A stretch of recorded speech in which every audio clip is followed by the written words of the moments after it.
السلام علیکم۔ آج کی ویڈیو کا ٹاپک ہے حضرت فاطمہ کی پیدائش کا واقعہ۔ دنیا کی سب سے پاک باز خاتون سیدہ فاطمہ رضی اللہ عنہا کی پیدائش کے وقت کیونکہ مکہ کے تمام دائیوں نے حضرت خدیجہ کو اکیلا چھوڑ دیا تھا، درد ذہ کے دوران کیوں حضرت خدیجہ کو اکیلا چھوڑ دیا گیا؟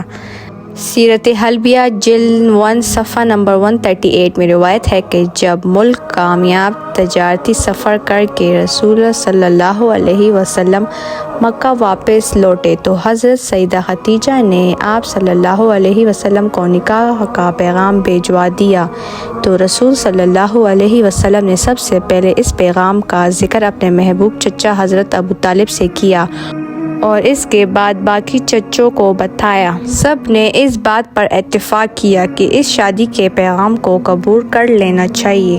ارے دوستو، پھر وہ مبارک دن بھی آ گیا جب اللہ کے پیارے رسول صلی اللہ علیہ وسلم کی شادی کی تقریب حضرت خدیجہ کے گھر ہوئی۔ وہاں حضرت خدیجہ کے رشتہ دار سب آئے ہوئے تھے۔ حضور کے چچا حضرت ابو طالب نے نکاح کا خطبہ پڑھا اور حضرت خدیجہ کی طرف سے ورقہ بن نوفل نے جوابی کلمات کہے۔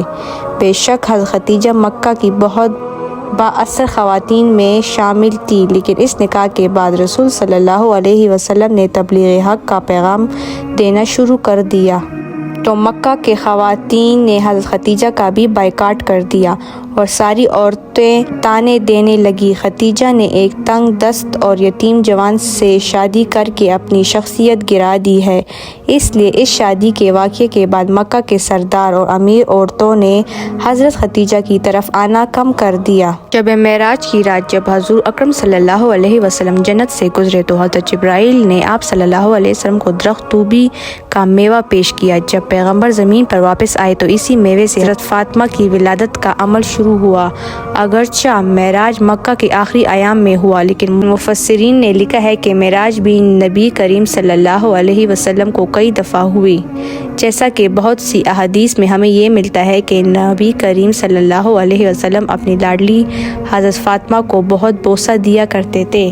ایک دن آپ کی زوجہ نے سوال کیا، آپ فاطمہ کو اتنا چومتے کیوں ہیں؟ تو نبی کریم صلی اللہ علیہ وسلم نے فرمایا، میں جب بھی فاطمہ کو بوسہ دیتا ہوں تو مجھے اس میں سے جنت کی خوشبو محسوس ہوتی ہے۔ اس حدیث کو امام بخاری، امام سیوطی اور امام طبری کے ساتھ ساتھ تقریباً تمام حدیث کتاب میں بیان کیا گیا ہے۔ جب سے نبی کریم صلی اللہ علیہ وسلم نے حضرت خدیجہ سے نکاح فرمایا تو مکہ کی تمام عورتیں آپ کے خلاف ہو گئیں اور کسی بھی موقع پر آپ کا ساتھ نہ دیتی تھی۔ جب حضرت فاطمہ کی پیدائش کا وقت شروع ہوا اور واضح حمل کا وقت قریب آیا تو قریش کی خواتین کو پیغام بھیجا گیا کہ وہ اس تکلیف دہ عمل میں مدد کے لیے حضرت خدیجہ کے پاس تشریف لائے۔ اب یہی وہ موقع تھا کہ مکہ کی عورتیں کہنے لگی، تم نے ہماری بات نہیں مانی اور ایک غریب یتیم سے نکاح کیا، اب اسی سے کہو کہ تمہارے لیے دائی کا بندوبست کرے، ہم تو ہرگز مدد کے لیے نہیں آئیں گے۔ حضرت خدیجہ نے جب یہ بات سنی تو بہت غمگین ہو گئی۔ مکہ میں فوراً خبر پھیل گئی تو مکہ کے مشرکوں نے حضور اکرم صلی اللہ علیہ وسلم کے گھر کا گھیراؤ کر لیا۔ آج کسی کو بھی حضرت خدیجہ کے پاس اندر نہیں جانے دیا جائے۔ خیر، واضح حمل کا سخت وقت کا آغاز ہوتا ہے اور حضرت خدیجہ اکیلی ہے، کوئی معاون نہ ہے۔ آپ صلی اللہ علیہ وسلم کی دل کی دھڑکنیں تیز ہو رہی تھی اور لوگوں کی سرد مہری آپ کے لیے موجب تکلیف تھی۔ اچانک آپ کی روح کی آفاق میں ایک روشنی پیدا ہوئی، آنکھیں کھلی تو 4 خواتین کو اپنے نزدیک پایا، بہت پریشان ہوئے۔ ان میں سے ایک خاتون کہنے لگی کہ پریشان نہ ہو، ہمیں آج آپ کی مدد کے لیے بھیجا گیا ہے۔ یہ خواتین حضرت فاطمہ کی ولادت تک حضرت خدیجہ کے ساتھ رہی۔ حضرت فاطمہ کی پیدائش کے بعد جب اس واقعے کا ذکر حضرت خدیجہ نے حضور اکرم صلی اللہ علیہ وسلم سے کیا تو نبی کریم صلی اللہ علیہ وسلم نے فرمایا کہ وہ عورتیں فرعون کی بیوی آسیہ، مریم بنت عمران، سارہ موسیٰ بن عمران کی بیٹی کلثوم تھے۔ جب حضرت فاطمہ کی ولادت ہوئی تو اللہ کے حکم سے 10 جنتی حوریں بی بی فاطمہ کے پاس آب کوثر کا پانی اور جنت سے عمدہ لباس لے کر حاضر ہوئیں۔ ان حوروں نے بی بی فاطمہ کو آب کوثر کے پانی سے غسل دے کر جنت کے لباس میں لپیٹ دیا تھا۔ اس وقت اچانک آسمان پر ایسا نور روشن ہوا، ایسا نور فرشتوں نے کبھی بھی نہیں دیکھا تھا۔ ان 4 عورتوں نے حضرت بی بی فاطمہ کو حضرت خدیجہ رضی اللہ تعالیٰ عنہا کی گود میں دیتے ہوئے یہ الفاظ بولے کہ یہ تمہاری بیٹی طاہرہ ہے، خدا ان کی نسل سے حضور اکرم صلی اللہ علیہ وسلم کی نسل بڑھائے گا۔ ایک روایت میں آتا ہے کہ ام ایمن حضور اکرم صلی اللہ علیہ وسلم کے گھر پر آپ صلی اللہ علیہ وسلم کو مبارکباد کہنے کے لیے آ رہی تھی کہ راستے میں ان کو سلیمہ نامی ایک عورت ملی۔ اس نے پوچھا کہ ام ایمن تم جلدی چل کر کہاں جا رہی ہو؟ ام ایمن نے کہا کہ حضور اکرم صلی اللہ علیہ وسلم کو اللہ تعالیٰ نے بیٹی سے نوازا ہے، میں ان کو مبارکباد دینے جا رہی ہوں۔ سلیمہ ام ایمن کو کہنے لگی کہ محمد کے گھر بیٹی ہوئی ہے، بیٹا تو نہیں ہوا جو تم مبارکباد دینے چلی؟